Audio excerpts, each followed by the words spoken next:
Hello, students. It's Mr. Chandler. I noticed in looking at some of your work that a number of you are having trouble matching a graph of a line of best fit with an equation that matches that line. So let's look at this case.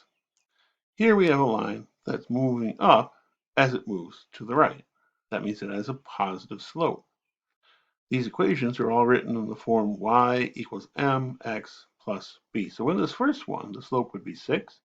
The y-intercept would be negative 20.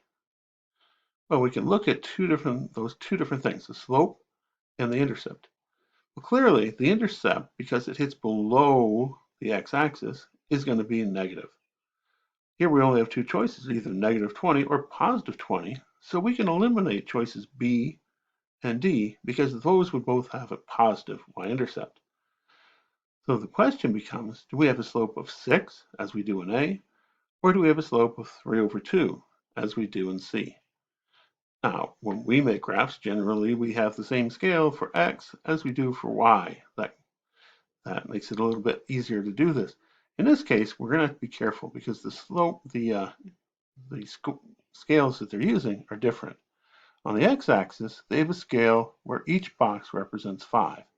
So it's going from 0, 5, 10, 15, 20, 25, etc. So we have a scale of 5 as you move over one box. Going up, we have a scale of 20. We go from 0 to 20, 40, 60, 80, etc. So if we move over one box and up one, we've actually gone 5 to the right and up 20. So this would be a slope just in here of going up 20 for going over 5, 20 over 5, which would be a slope of 4. Now, this doesn't hit exactly at this point, so that doesn't work for this one. We can look for points where it actually does hit the grid. We know it hits the y-intercept at negative 20. So we have to find another point where it hits exactly on the grid. This point here at 10, 40 seems to fit the bill. So if we've gone over 10, then we've also gone up 60 from negative 20 to 40. So we've gone up 60 and over 10, which means our slope is a positive 6. So if we look here, we have a negative intercept, negative 20, positive slope of 6, so our answer has to be A. The other part of this problem that people seem to be having difficulty with is taking that equation and making an estimate based on it. So here they say, based on this equation, estimate the shoulder height for an elephant whose foot length is 45. So foot length is our x-axis, so 45 is x. So what we have to do is plug that in here. We have 6 times, so let's do that, 6 times 45. I go ahead and say enter because I want to make sure that I know where I am so far.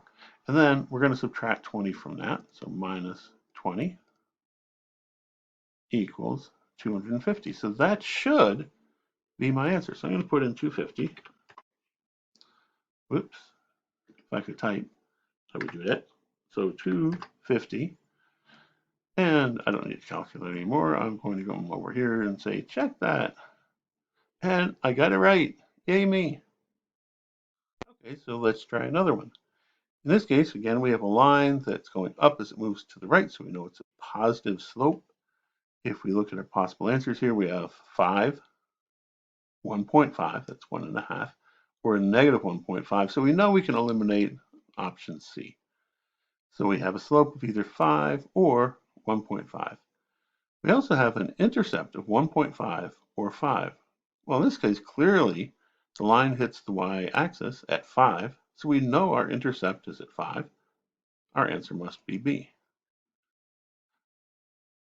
Now, based on this equation, estimate the mood rating for a student that spent 2.5 hours playing sports.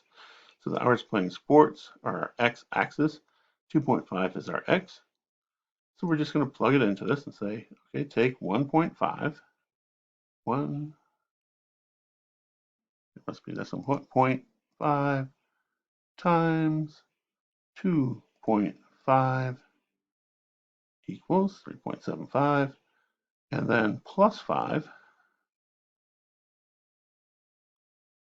equals 8.75. So that should be my answer.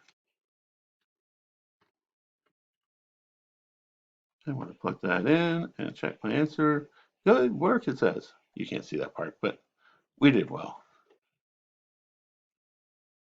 Again, here we have a line that's going up as it moves to the right, so it's got a positive slope. It intersects the y-axis at 20. All three of our equations have 20 as the y-intercept, so that's not going to help. But we do have in C a negative slope, so we know we can eliminate that one. Question then is whether our slope is 10 or 20. So as we look at the scale here, you notice it's going up by 0.5. So if we want to go 1 to the right, we actually have to go way over here. Follow that up, it hits here at 40. So it's gone up 20 as we moved over 1. Now, we moved over lots of boxes, but we actually have only moved over 1. And we've gone up 40. So we went from 20 to 40. We have a slope of 20. So it has to be B. Based on this equation, estimate the score for a student that spent 3.8 hours studying. So that 3.8 is X, so we're just going to say 20 times 3.8, and our intercept was 20, so we're going to add that, plus 20 equals, and we get 96.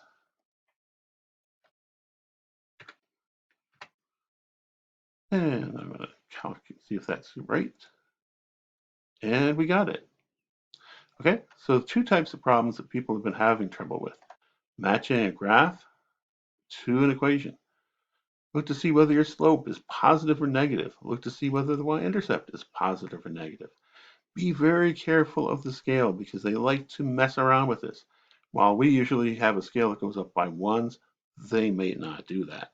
Here they're going up by 0.5 on one side and going up by 5 on the other. So you have to be very careful of the scale.